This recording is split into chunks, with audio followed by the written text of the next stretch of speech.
A while back, Epic Games released UEFN, the Unreal editor for Fortnite, and some people know this as Fortnite Creative 2.0, where they let people get their hands on the engine so that they can make more impressive creative maps for players to get their hands on in-game and share with their friends. And coincidentally, a while ago, I was also looking into Unreal Engine because I was working on a remake of Wind Shear Waste from Borderlands 2. Eventually I dropped that project because it was just taking too long and I had other things to take care of like the Redux mod. But I still wanted to check out UEFN because 1, the idea was extremely cool, and 2, I wanted to see what you could actually accomplish with it. And upon loading it up, I remembered that a while ago Fortnite did a collaboration with Borderlands, and as part of this they actually got some of the models from Borderlands 3.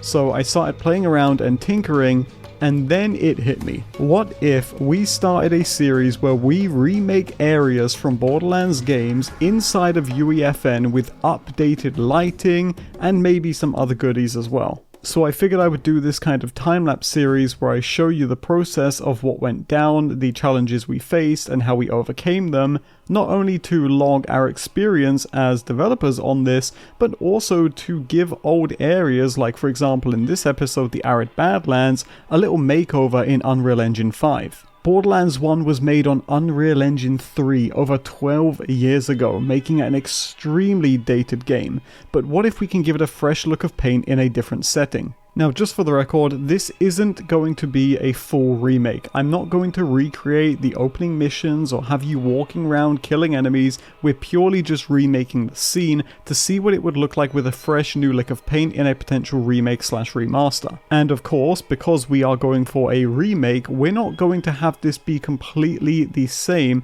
as the original one back in 2009. Instead, for this remake, and any potential ones we might do in the future, I'm going to be setting them in the time period of Borderlands 3. And what do I mean by this? Well, I'm sure a lot of you are familiar with the way that Fyrestone was recreated in Borderlands 2, being taken over by Hyperion and overran by the loader bots. But I thought it would be interesting to fast forward time and have my Fyrestone take place during the events of Borderlands 3. This means that a previously overrun Hyperion Fyrestone has now been partially cleaned up, having little remnants of the past, but mostly having advanced in other areas. This allowed us more creative freedom, ensuring that we didn't have to get everything picture perfect.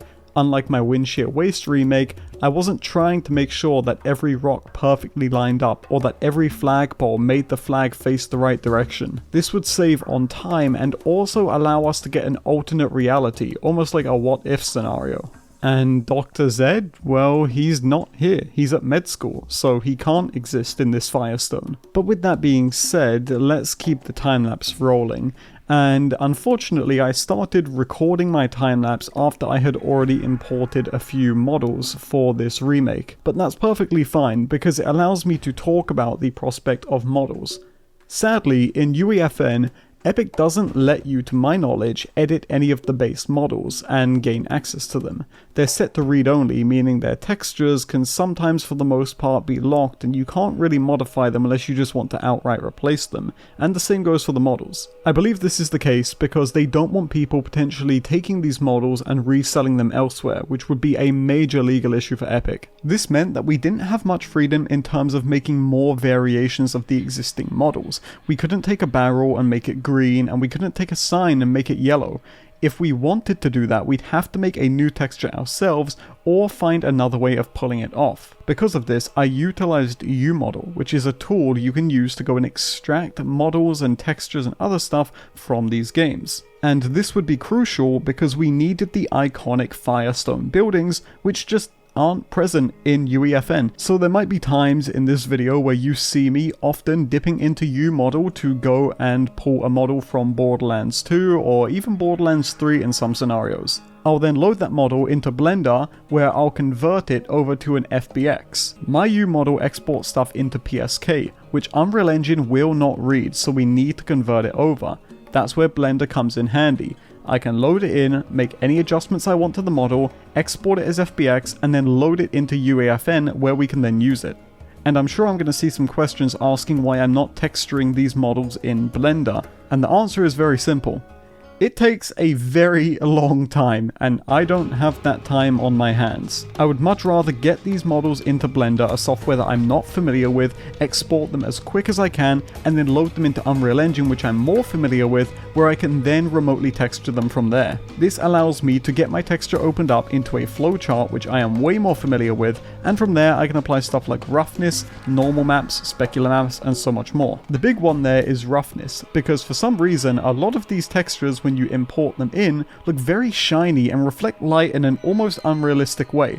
So you might see me often bringing up the flowchart and turning up the roughness on basically every texture I own. And the reason for this is that from my POV, I just don't think those shiny textures look very good, nor do they look very realistic, which I know sounds silly because we're making a Borderlands remake, but they just don't look good to me. What also didn't look good to me is the old versions of the sand and gravel which were used in Borderlands 1, which we've now replaced with the in-engine UEFN sands and other textures. This comes in handy for adding detailing like grass patches, gravel, and more. We can also make the sand look splotchier and more worn, as if time has passed, or we can just leave it as is and just make it very animated. And speaking of visuals, one of the things that we had to get down from the get-go was the post-processing. When I first worked on this remake, I had a major problem, and it was that I didn't have the cell shading effect, or at least that's what it's commonly referred to. A big misconception is that Borderlands' iconic look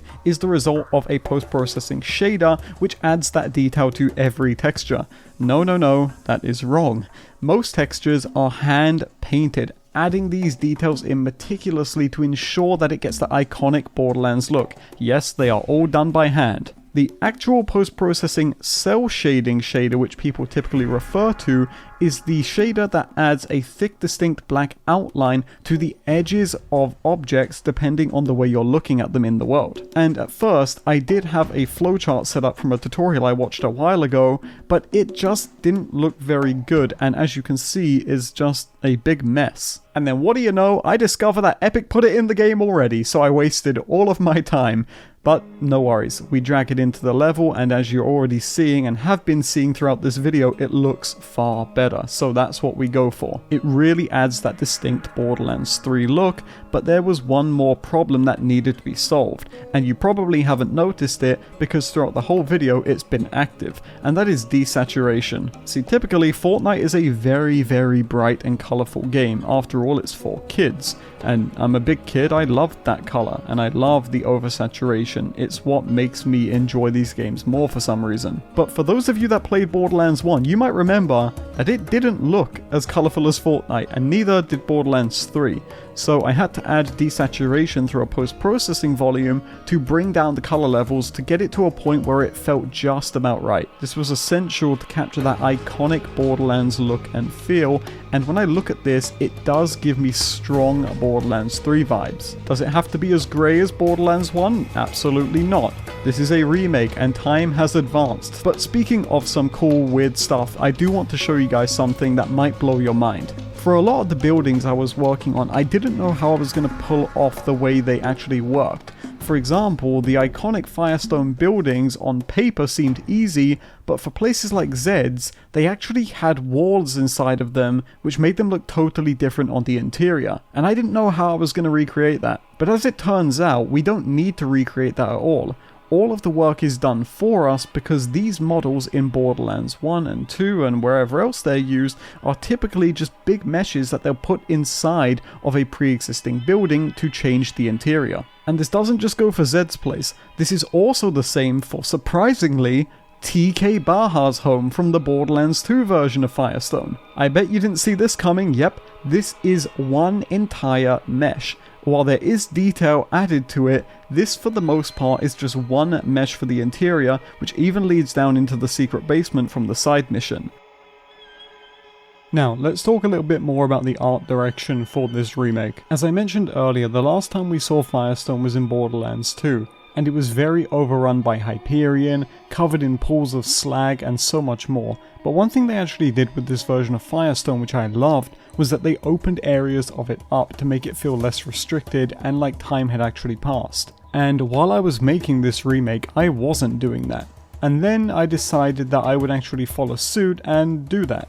I also considered to repair the environment as a whole, meaning not everything has to look so dead. We can now start repairing the environment with things like patches of grass where there previously would have been blocks of grey chunky gravel, and colourful animated water spots where there was previously these thick goopy piles of slag. And as we start to exit Fyrestone here, we get to one of the bigger challenges I had during this remake, and that's the infamous Red Hotel. And this is actually very interesting, and I can't wait to show you guys what I found. A typical trick used in level design by the designers is something called kitbashing. This is where you might not have enough assets or prefabs to make the things you want, so you have to improvise with the meshes currently at your disposal, almost like Lego bricks, to make the mesh you actually want. And while in some cases it's very easy to tell when something has been kitbashed. For example, in this clip here, I'm looking at the welcome sign from Wind Shear Waste, and what I'm showing you here is that this isn't really a mesh at all, rather a bunch of meshes. There's metal support beams here, there's bus boards, there is awnings, and there is slabs to make up what looks like a sign. Now, I'm telling you all of this because when I was looking to make the hotel, there was a bunch of things going through my head. One of them was, what are we going to do with it now? How do we modernize this and make it feel like it's actually advanced? And the other one was, where the hell do I find this model? I searched everywhere in the Borderlands 2 files and could not find the prefab mesh for the Red Hotel, and I had no idea how to get my hands on it. And then, after around 6 hours of thinking, it finally hit me. I don't think that this is a prefab or any kind of mesh at all, rather, I think this is a kit-bashed mesh to make what looks like a hotel. So, I went into Borderlands 2 to confirm my theory, and sure enough, I was correct, and this has to be one of the most impressive kit-bashing examples I've ever seen. The reason why is because it is so incredibly well done, to the point where for years and years and years, I didn't know that this was a kit-bashed building. I thought this was an actual building that they just stamped onto the map. Now, why they decided to kitbash it instead of getting a prefab made, I don't know. Probably something to do with budget or just time in general, but one thing's for sure, it's incredibly cool. I realized they had kitbashed this together because I spotted the texture on the outside of the building and realized that it very suspiciously looked similar to the same texture inside of Zed's. This led me to believe that the way they made this hotel was by taking two cubes and sculpting them into the shapes they want, and then adding some extra details afterwards, like the platforms on top, which I also recognize the meshes from, and also other things like the doors they stick on, the windows, the vents and such. So instantly I had a massive mission on my hands when I got into the editor to recreate such an iconic building, and while I'm not entirely happy with the result, I think I did a pretty good job. I first started by taking a cube and, just like they did, applying the same texture that the inside of Zed's have onto it. Then, using Unreal Engine's built-in modeling tool, I went ahead and shaped the first part of the building into the slope which we all know and love. Once that was done, I put it into place and I just had to make the second piece, and by having Borderlands 2 open, I was able to get a side-by-side view of what it would look like. The biggest issue I ran into was size proportions, and every time I wanted to resize this building, I actually had to rebuild it from scratch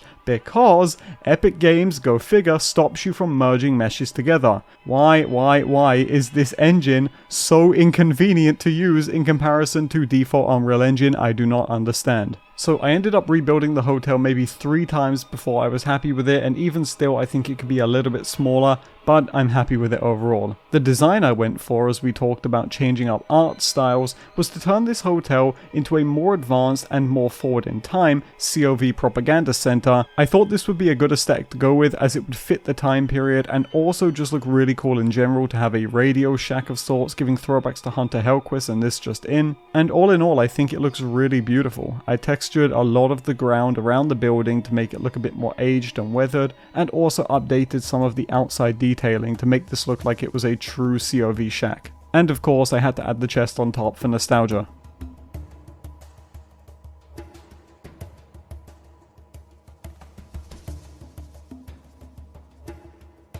With the red building out of the way and some smoothing in other areas, it was time to finish up this project by taking care of the surrounding areas of Fyrestone. There's the spawn point for the Arid Nexus in Borderlands 2, which didn't take too long and just relied more on detailing the area and filling up some dead space. And then of course the two big ones is TK Baja and Bonehead. TK Baja was probably the biggest difficulty to do because I had to rebuild the house from scratch. While like I mentioned earlier we had the entire mesh available to us, it was very outdated, and in Borderlands 2 and Borderlands 1 they don't add much detail to it, so I opted to rebuild the entire thing by hand and then place it where I would want TK's house. This process took about 2 hours, but wasn't too much of a struggle because I already had the mesh to go off of for a reference design, and unfortunately because I stuck with Epic's base landscape in the UEFN engine, I'm unable to edit it, meaning again the same issue I had with most of the things during this process I was having here, where I couldn't make a hole in the landscape, meaning I couldn't do the underground portion of TK's house. As a result,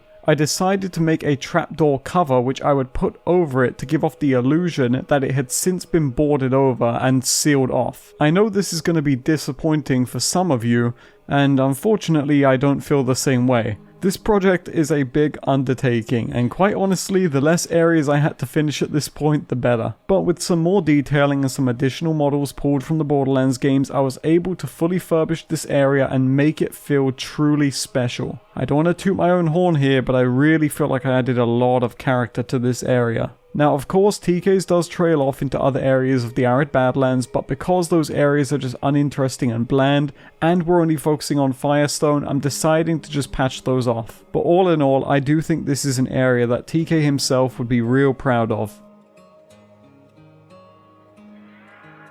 So next it was time for Bonehead, and this is a boss that for me has to be one of the most iconic in Borderlands history. Now I'm not sure about you guys, but even though Ninetoes is the boss you'll go and fight before Bonehead, I always forgot about Ninetoes when looking back on my playthroughs, and always in my head resonated Bonehead as the first boss I fight. Because of this, I wanted to make sure that Bonehead's area felt like it was truly befitting of his hold on the arid Badlands. Where there was previously a crate in the center of this area, I replaced with a huge skull, which would symbolize him being the Bonehead, and the old outdated Hyperion crates I would replace with the new COV crates. And after adding some more updated models, foliage and more, I really was happy with Bonehead's enclosure. It felt like it took an upgrade from where we last saw it, but also remained beaten up and broken down, which in my eyes is perfect for the terrifying figure that used to destroy me back in 2009.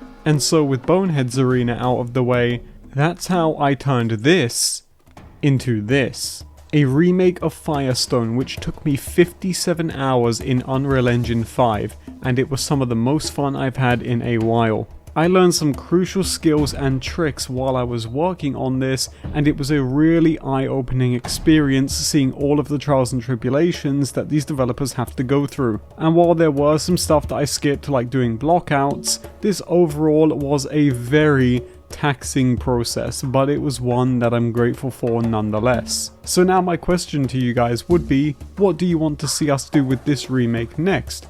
Do we continue and do other things in Borderlands 1, maybe even a continuation of Fyrestone and flesh it out into the arid Badlands? Or would you like to see us take on more levels from other Borderlands games? Maybe a place in Borderlands 2, the pre-sequel, or again, even another one in Borderlands 1? Let me know in the comment section down below what you'd like to see, and the comment with the most likes is the one I'll most likely check out. But until then, thank you guys so much for watching. I really hope you enjoyed it, and if you learned something, leave a like on the video.